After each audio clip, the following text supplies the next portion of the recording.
Welcome to Stories with Gaming, where drama meets gameplay.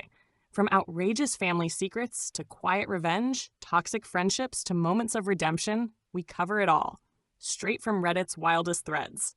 While the story unfolds, you'll see gameplay in the background, sometimes intense, sometimes chill, but always a perfect match for the chaos or calm of each tale.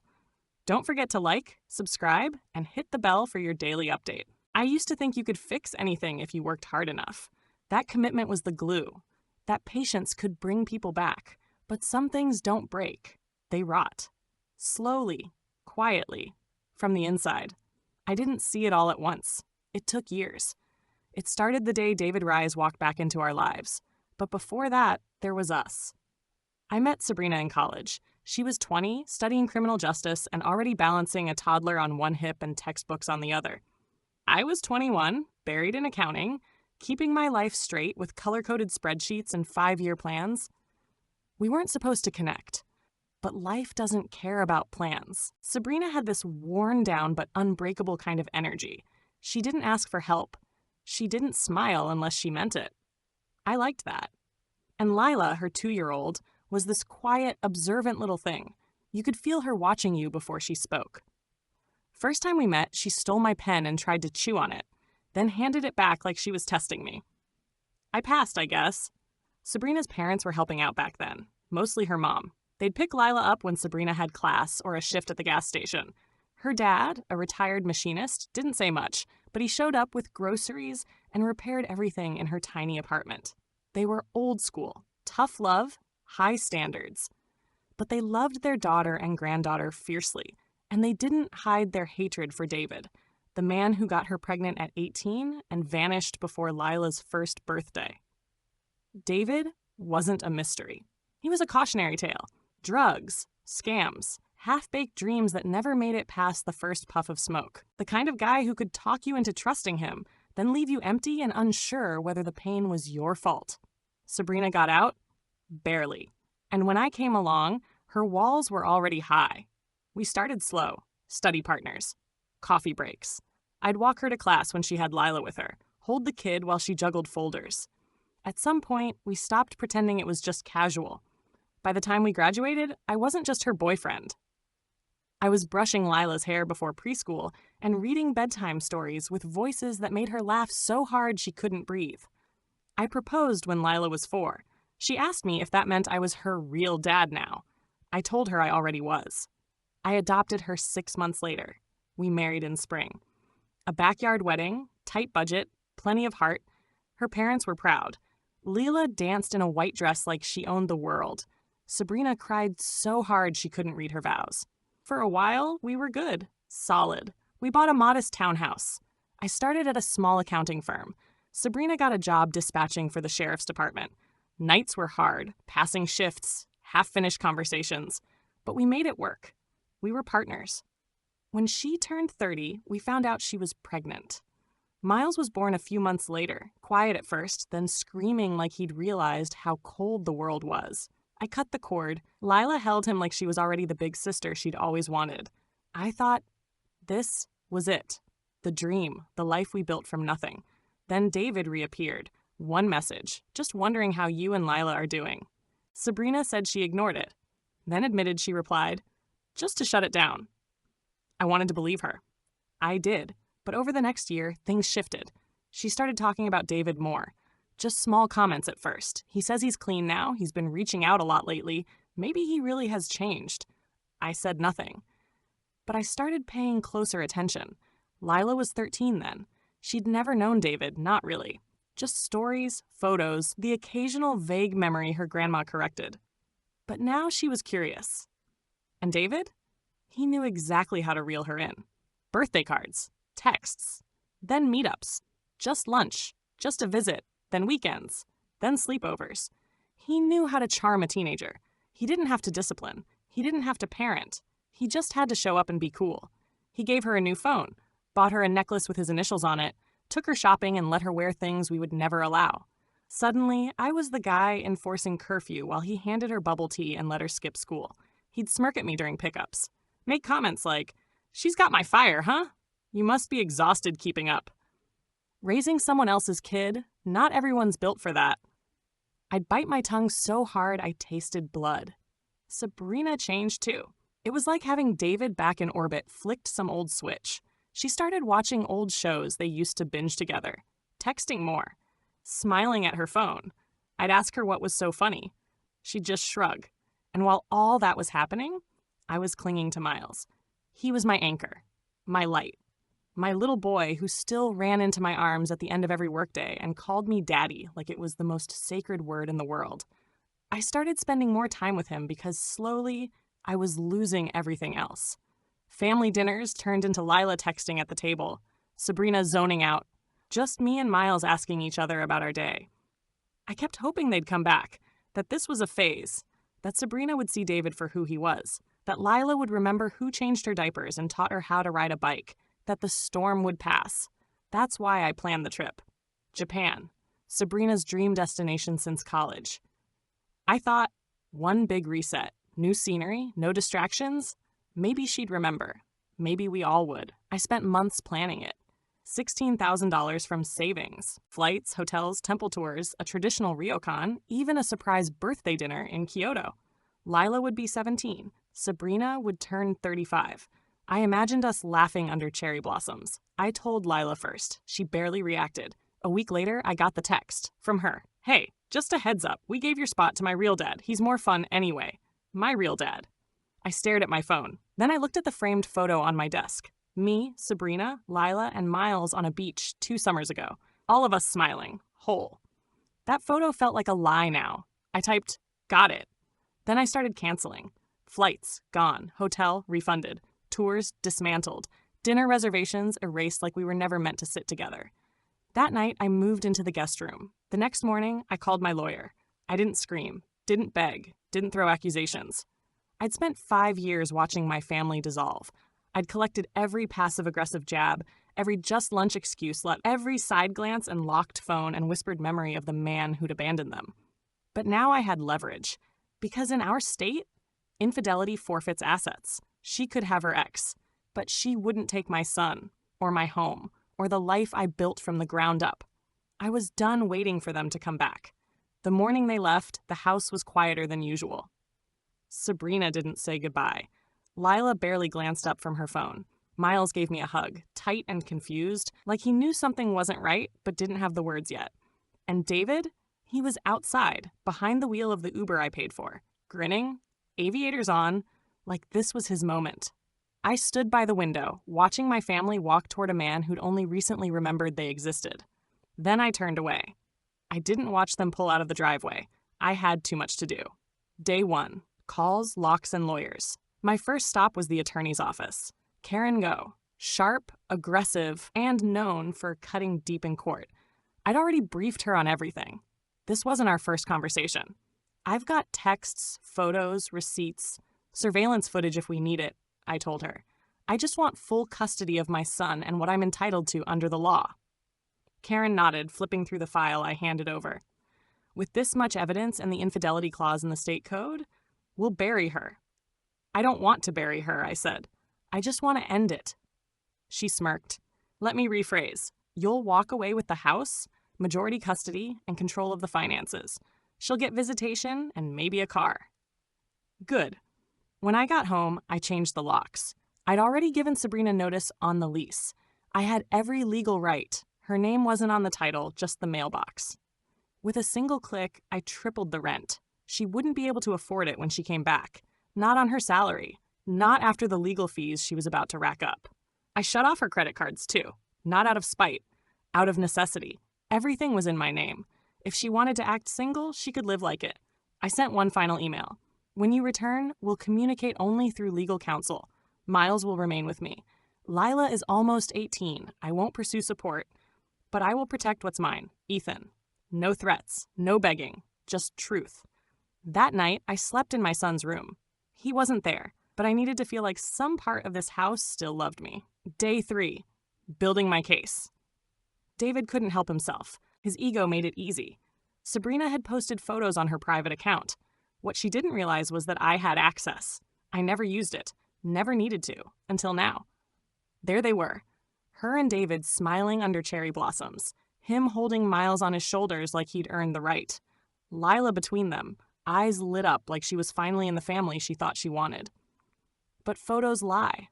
What they didn't show was the destruction left behind. I archived everything. Screenshots, timestamps, messages, even the flight details that proved she'd knowingly replaced me with her ex and used my funds to do it. Karen was thrilled. "This is gold," she said.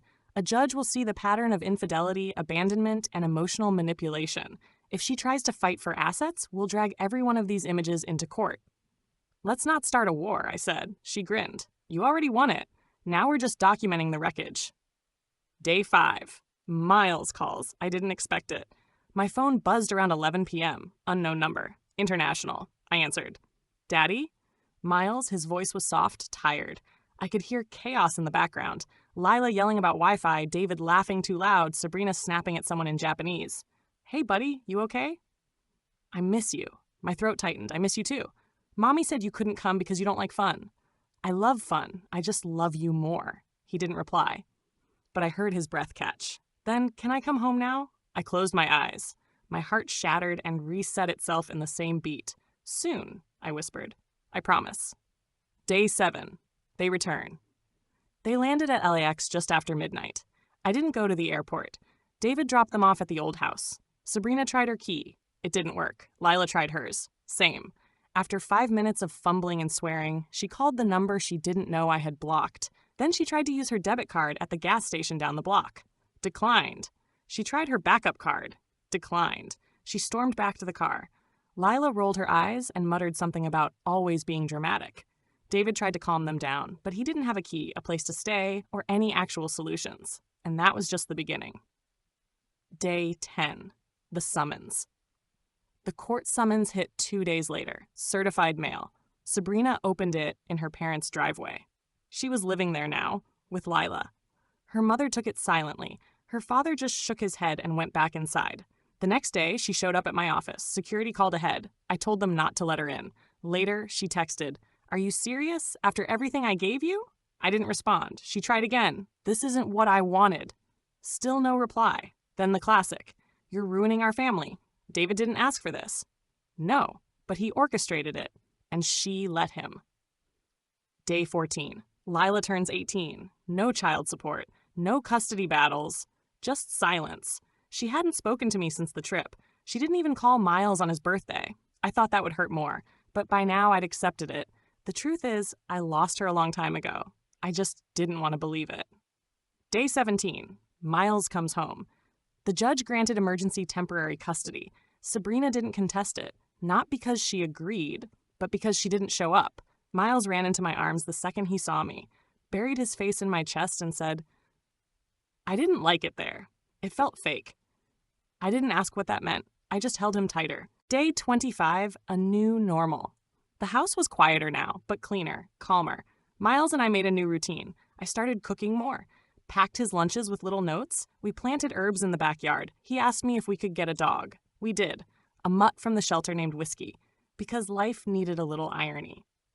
Day 30, the final message. From Sabrina, "I think I made a mistake. I miss what we had. I hate how everything turned out." I stared at the message for a long time, then deleted it. Because the truth is, she didn't make a mistake. She made a choice. The strange thing about collapse is how quietly it begins.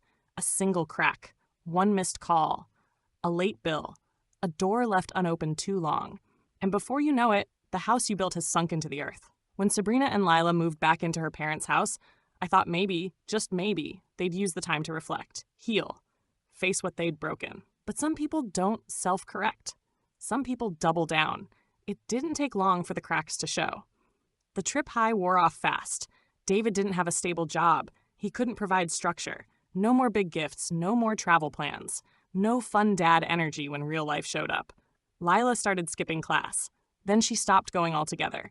She'd spend hours locked in her room, cycling between lashing out at Sabrina and defending David, depending on the day. She stopped eating dinner with the family. Her grandparents, once warm and supportive, were slowly pushed to their limits. Then came the jobs. Modeling gigs, content creation, influencer work. Nothing ever really stuck. I never judged her. But even from afar, I could see she was chasing affirmation from people who didn't care about her. She craved attention, not because she was vain, but because for the first time in her life, the ground beneath her feet wasn't held up by me. Sabrina, instead of stepping in, made excuses. She's just finding herself.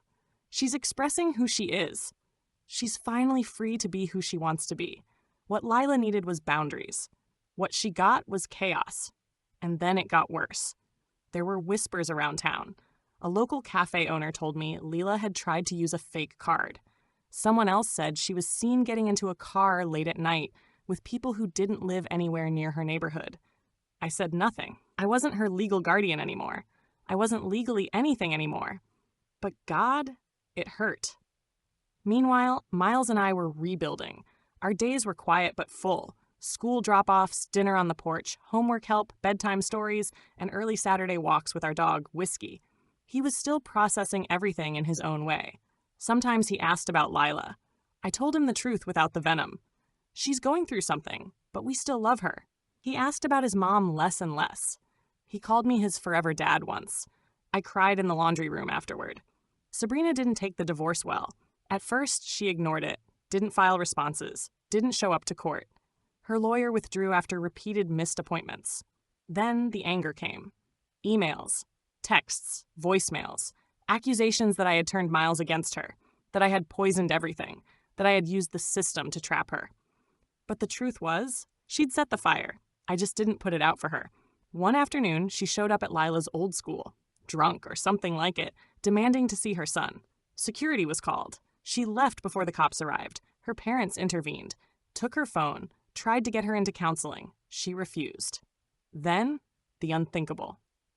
Lila had been caught doing something questionable online. A family member found out and tried to intervene. Sabrina exploded. She blamed Lila, yelled at her in front of her grandparents, accused her of ruining their lives, called her names no mother should ever use. She grabbed her, pushed her, cornered her in the hallway. That was the moment the grandparents stepped in. Police were called.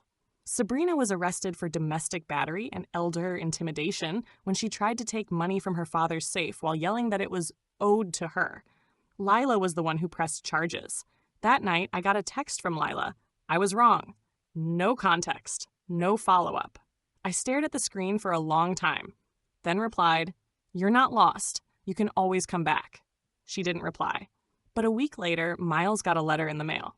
It was a hand-drawn picture of the three of us, standing under a cherry blossom tree. She had drawn herself walking toward us.